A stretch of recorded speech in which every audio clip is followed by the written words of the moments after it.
કેશોદના બામણાસા ઘેડ ગામે આવેલ ભેળભંજન મહાદેવના સાનિધ્યમાં શ્રી મદ ભાગવત સપ્તાહ અને શિવ મહાપુરાણ કથાનું આયોજન કરવામાં આવ્યું છે।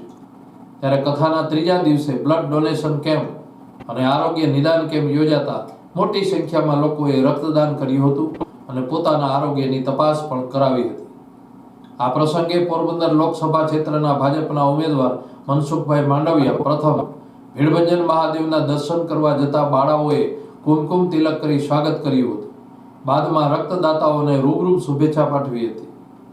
બાદમાં કથા સ્થળે પહોંચ્યા હતા ત્યારે કથા રસપાન કરાવતા ડોક્ટર મહાદેવ પ્રસાદ મહેતાએ તેમને શુભેચ્છા પાઠવતા ઘેડ પંથકમાં ચોમાસાને લઈ પૂરની પરિસ્થિતિ નિર્માણ પામતી હોય, નદીઓ છલકાતા પાડા તૂટવાની ઘટનાથી ખેડૂતોની જમીન પર પાણી ફરતા ચોમાસું પાક લઈ શકતા નથી તેવી ભાવિકો વતી વ્યાસપીઠ ઉપરથી નદી ઊંડી અને પોળી કરવા માંગ કરી હતી।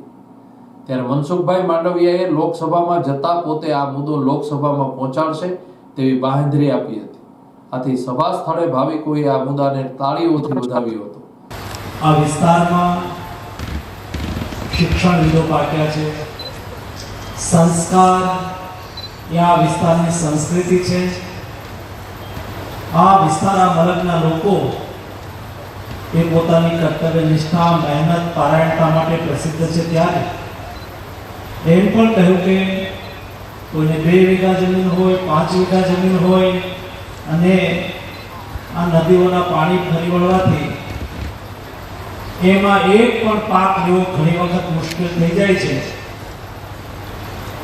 હું ભારત સરકારના મંત્રી તરીકે નહીં, પરંતુ આપના આશીર્વાદથી હું સાંસદ તરીકે પાર્લામેન્ટમાં જઈશ।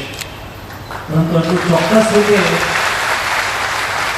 કહીશ કે સાંસદ બન્યા પછીનું મોદીજી વતી ગેરંટી આપું છું કે ઘેડ વિસ્તારની નદીઓ ઊંડી ઉતારવાની જવાબદારી હું દોસ્તો મોદી સરકારના મંત્રી તરીકે એ પણ કહીશ કે મોદીનો માણસ કોઈ ગેરંટી આપે તો ગેરંટી પૂરી કરવાની પણ ગેરંટી હોય છે। વ્યાસપીઠને પ્રણામ કરું છું। ધન્યવાદ। કથાના ત્રીજા દિવસે ડોક્ટર એસ.ડી. કરંગિયા લિખિત પુસ્તકોનું ભગવાનભાઈ બારડ સહિત ઉપસ્થિત મહેમાનોના હસ્તે વિમોચન પણ કરવામાં આવ્યું હતું। તારીખ 26 માર્ચથી શરૂ થયેલી કથા 1 એપ્રિલ સુધી ચાલનાર હોય।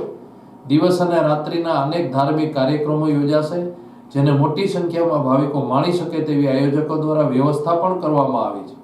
કથા રસપાન સ્થળે બપોરે અને સાંજે બંને ટાઈમ ભાવિકો માટે ભોજન પ્રસાદ વ્યવસ્થા કરવામાં આવતા મોટી સંખ્યામાં હાજર ભાવિકો પ્રસાદનો લાભ લઈ રહ્યા છે।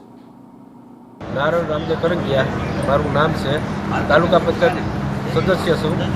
બામણાસા ગામે ભેળભંજન મહાદેવ રામ સમસ્ત સપ્તાહનું આયોજન છે, તેમાં સાથે સાથે બ્લડ ડોનેશનનો કેમ્પ રાખેલ છે અને સપ્તાહના સ્થળ પાસે નિદાન કેમ્પ પણ રાખેલ છે અને રોજે રોજ નવા કાર્યક્રમ કરવામાં આવે છે।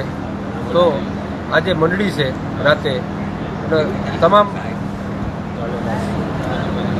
આજુબાજુના ગામના લાભ લે એવી મારી નમ્ર વિનંતી।